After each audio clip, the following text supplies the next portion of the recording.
Om Swastiastu, Assalamualaikum warahmatullahi wabarakatuh, Shalom, Namo Buddhaya, dan salam sejahtera untuk kita sekalian.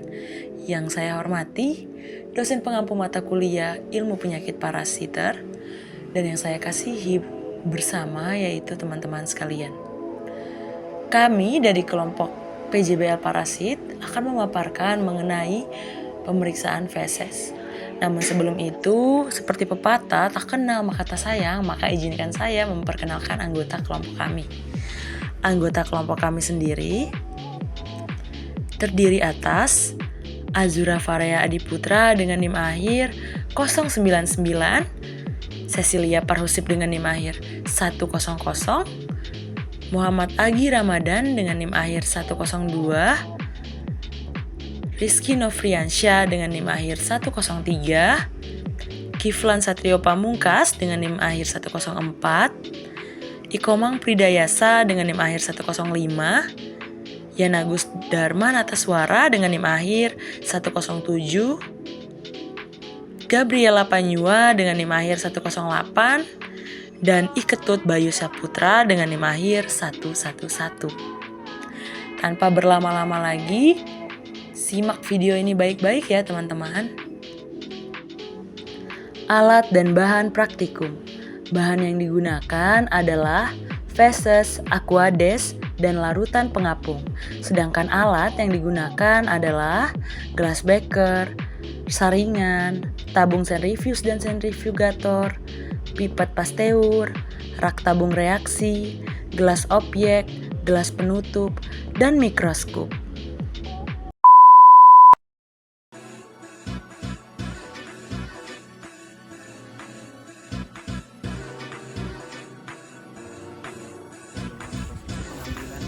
Sapi di sendo aja, ini masih segar sekali ya.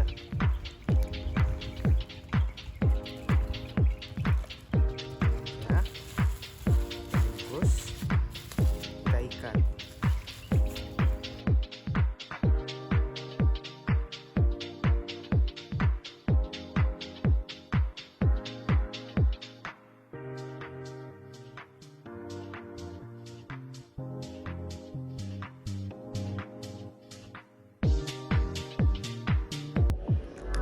Pemeriksaan konsentrasi pengapungan.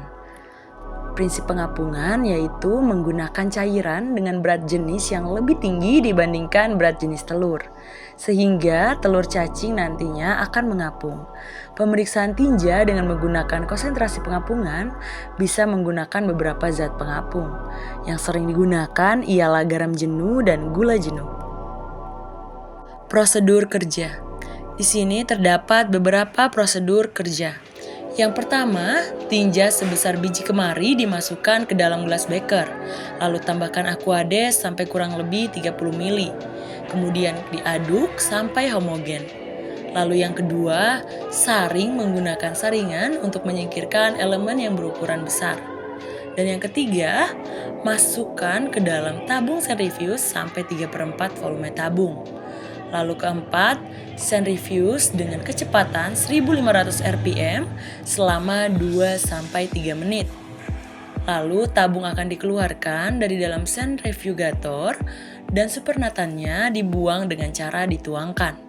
Lalu yang kelima, tambahkan larutan pengapung sampai 3/4 volume tabung. Lalu aduk hingga homogen. Lalu masukkan lagi ke dalam sentrifugator dengan kecepatan RPM yang sama selama 2-3 menit.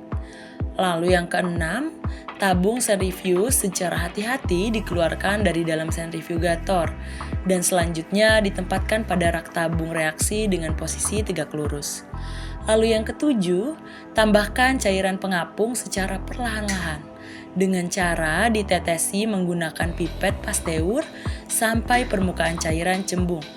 Lalu yang kedelapan, tunggu selama 1-2 menit dengan tujuan memberikan kesempatan telur cacing, ookista, kista protozoa untuk mengapung ke permukaan. Lalu yang kesembilan, ambilkan gelas penutup, kemudian disentuh pada permukaan cairan pengapung dan setelah itu tempelkan di atas gelas objek. Lalu yang ke-10, Periksa dengan mikroskop pembesaran objektif 40 kali.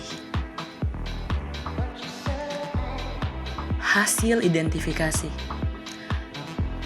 Dari hasil identifikasi didapatkan bahwa feses sapi yang diperiksa terdapat cacing Tringostrongylus. Cacing ini adalah cacing kelompok nematoda dengan ciri-ciri tubuh yang panjang sekitar 5 mm. Untuk cacing jantan dan untuk cacing betina 6 mm. Dan tubuhnya halus, tidak memiliki alat penghisap atau cakar yang mencolok, memiliki warna putih transparan atau putih kekuningan. Siklus hidup. Cacing ini juga disebut sebagai cacing diare hitam. Siklus hidupnya yaitu telur terdapat pada tinja dan menetas di tanah, menjadi larva stadium kedua yang terselubung, kemudian stadium ketiga menuju tumbuhan, sehingga dapat tertelan oleh induk semang, lalu hidup di obomasum, ruminansia piaraan, dan liar.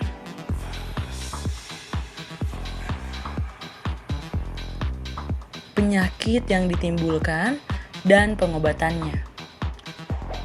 Infeksi cacing ini pada sapi dapat menyebabkan penyakit yang dikenal sebagai trichostrongyliasis. Dan berikut ini adalah beberapa dampak dan gejala yang dapat ditimbulkan akibat infeksi dari cacing ini. Yang pertama, gangguan pencernaan. Infeksi cacing ini dapat menyebabkan gangguan pada saluran pencernaan sapi. Lalu yang kedua, penurunan produksi susu.